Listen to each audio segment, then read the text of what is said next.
So online mock test for MSTCT description box के अंदर मैंने लिंक दे के रखा हुआ है, जाओ मॉक टेस्ट दे दो, ठीक है। बट याद रखना पढ़ाई करके दो, क्योंकि एक ही बार मॉक टेस्ट दे सकते हो।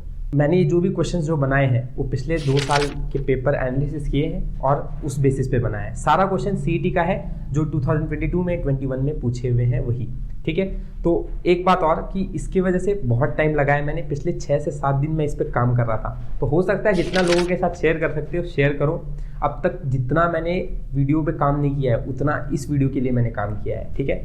So please share.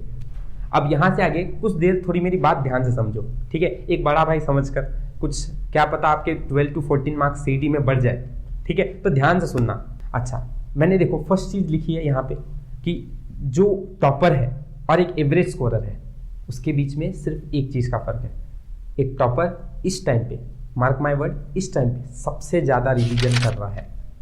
उसकी रिवीजन करने की टेंडेंसी, वो 2 से 3 घंटा इस टाइम रिवीजन करता है और नई चीज़ों के ऊपर ध्यान दे रहा है, पर इतना नहीं, 1 घंटा बस पर रिवीजन। और आपको भी यही करना है, रिवीजन पे ज़्यादा ध्यान दो एज कंपेरेटिवली नई चीज़ों को पढ़ने से ज़्यादा, ठीक है। So first thing I am clear, ठीक है। और ये यहाँ पर बात लिखी हुई है, देखो जितना मॉक टेस्ट ज़्यादा दोगे उतना आपका स्कोर बढ़ेगा। अब इसका मतलब ये नहीं कि एक दिन में 2 मॉक टेस्ट देने लग गए, ये मत करो। मॉक टेस्ट दो पर क्वालिटी पे ध्यान दो। Quality is much greater than quantity, ठीक है। एक ही मॉक टेस्ट दो, अच्छी तरह से दो, ठीक है। अब मॉक टेस्ट देने का मतलब क्या है? एक बार मॉक टेस्ट दे दे उसके बाद क्या करना है आपको?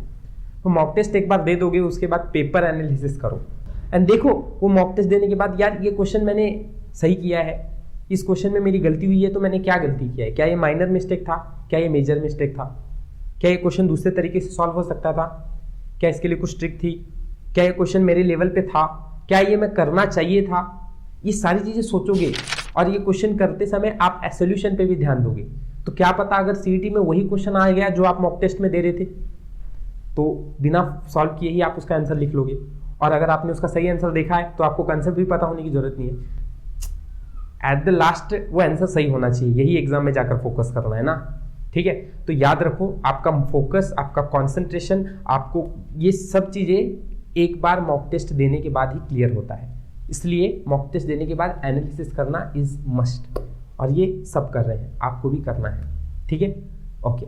और ये सारी देखो, ये सारी चीज़ें सिर्फ मेरे एक कहने पे नहीं है, जितनी भी टॉपर है और जितने भी टॉप करते हैं ये सब यही चीज़ें बोलते हैं, ठीक है, ओके। नेक्स्ट, इसके बाद मैंने रिपीटिंग क्वेश्चन, इस सवाल बहुत पूछा गया है मुझसे कि सर रिपीटिंग क्वेश्चन, तो देखो अगर मेरे वीडियोस को देखोगे ना तो मोस्टली मैंने वीडियोस बनाए हुए हैं repeating question, repeating concept, previous year questions of 2022, 2021, 2020। तो मेरा तो काम ही है, मैं इतना इसके अंदर, इतना मेरा रिसर्च और वर्क हो गया है कि मैं अब सिर्फ यही देख रहा हूँ, क्वेश्चन आर रिपीटिंग, कुछ और है ही नहीं, रिपीट हो रहा है। और अगर आप पिछले 3 से 4 साल के पेपर सॉल्व कर सकते हो इस टाइम पे और उसका रिवीजन सही से कर लेते हो तो नथिंग, आप जितना एक्सपेक्ट सोच रहे हो ना उससे ज़्यादा ही मार्क्स आपको पढ़ने वाला है, ध्यान में रखना, ठीक है।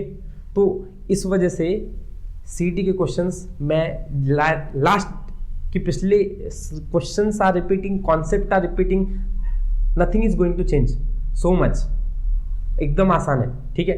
बस सही से पढ़ो, रिवीजन करो और एग्जाम मॉक टेस्ट दो, आपका स्कोर अच्छा ही होगा।